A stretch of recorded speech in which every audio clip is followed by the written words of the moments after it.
কপাল ভালো, 12 বছর পরে আদালত তাকে রায় দিয়েছে বেকসুর খালাস। কয় বছর পর? তাও কি তার কি বললাম, আরে কপাল ভালো, তার কপাল ভালো, বিচার পেয়েছে 12 বছর পর, বেকসুর খালাস।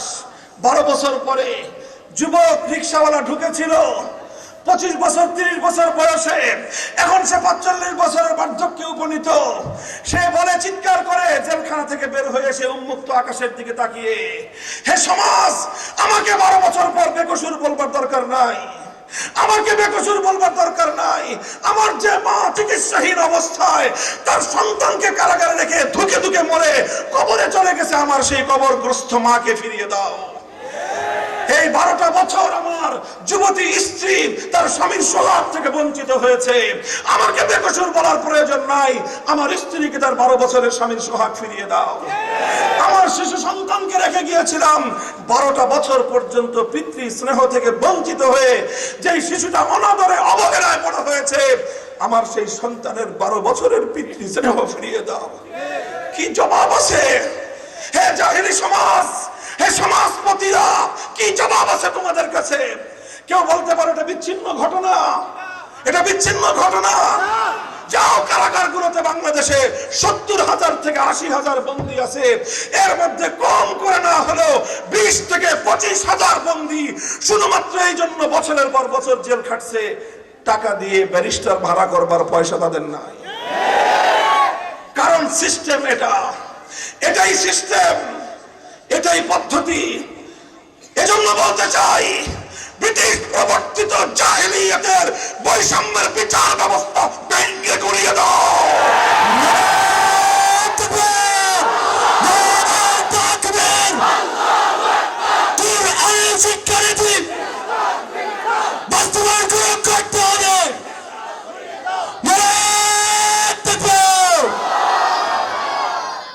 ইসলাম বিচার ব্যবস্থা দিয়েছে। কেউ যদি এখানে আইনজীবী থেকে থাকেন মাফ করবেন, আমি আপনার ব্যক্তিগত বিষয় নিয়ে কথা বলছি না।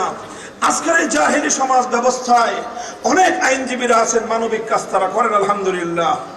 কিছু অনেক মানুষ আছেন প্রত্যেকটা সেক্টরেই যারা মানুষের প্রতি দরদ নিয়ে কাজ করেন। সেই মানুষগুলো কাজ করে বলেই এখন আসমান মাথার উপর উঠে আছে, সে মানুষগুলো কাজ করে বলে এখনো পৃথিবীতে বাতাস প্রবাহিত হয়। আর যদি সেই মানুষগুলোর এই মানবিকতা না থাকতো, মানুষের প্রতি মানুষের এই মমতা যদি না থাকতো, কিয়ামত অনেক আগেই হয়ে যেত।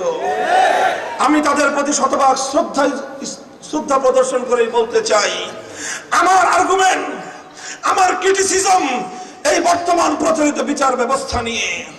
আমরা বলতে চাই, এইভাবে প্রত্যেকটা মামলা লড়ার জন্য উকিল লাগবে, ইসলাম এই ধরনের কোন বিচার ব্যবস্থাকে সমর্থন করে না। কেন উকিল লাগবে? কেন মধ্যস্থতাকারী ভাড়া করা লাগবে? বাদী আসবে, বিবাদী আসবে, উভয়ে যার যার বক্তব্য দিবে, বিচারক থাকবে, তদন্ত করতে হলে রাষ্ট্রীয় খরচে তদন্ত হবে। বাদীরও 1 পয়সা খরচ করবার অপশন থাকবে না, বিবাদীরও অন্য কাউকে হেল্পার হিসেবে ভাড়া নেওয়ার প্রয়োজন থাকবে না। বেশির চেয়ে বেশি আদালত, বেশির চেয়ে বেশি বিচারক কোন একজন আলেমকে ডাকতে পারেন, মুফতিকে ডাকতে পারেন, যে এই মাসআলার মধ্যে কোরআন সুন্নাহর আলোকে কি কি মাসআলা আছে, কি কি এর ভিতরে সূক্ষ্ম পার্থক্য আছে আমাকে বুঝিয়ে দেন। এটা কোশ্চেন কেন কোনদিন বাদী অথবা বিবাদের দায়িত্ব হতে পারে না। ও মুসলমান, আল্লাহর কোরআন তো তোমাদেরকে এই বিচার ব্যবস্থা দিয়েছিল। হে মেহনতি মানুষ, আল্লাহর কোরআন তো তোমাদের জন্য বৈষম্যহীন সমাজ গড়বার ব্যবস্থা দিয়েছিল। হে রিকশাওয়ালা, কৃষক, শ্রমিক, মজদুর, ওঠো, দাঁড়াও, আল্লাহর কোরআনের বৈষম্যহীন সমাজ ব্যবস্থা করবার জন্য মাথায় কাপড়ের কাপড় ফেলে রাজপথে নেমে পড়ো।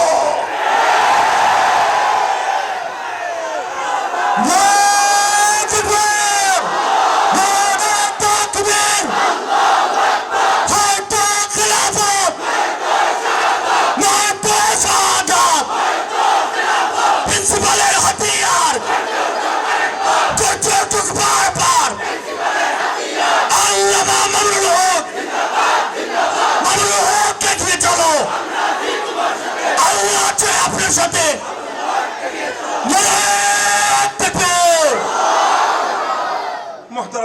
থাকেন ক্ষমা করবেন আমাকে, কথাগুলো বলতে গেলে কণ্ঠের আওয়াজ আমরা নিয়ন্ত্রণ করতে পারি না। এই আওয়াজ শুধু আমাদের কণ্ঠের নয়, এটা হৃদয়ের রক্তক্ষরণ। আপনারা দেখেন নাই, এই মানুষগুলোকে দেখলে মনে হয় কাকে ছেড়ে কার জন্য আমি কাজ করব। পাগল হয়ে যেতে হয়, এই কারাগারে গেলে পাগল হয়ে যেতে হয়। যে অসংখ্য মানুষ, অসহায় মানুষ, দরিদ্র মানুষ, তাদের পয়সা নাই, তাদের কপালে বিচারও নাই।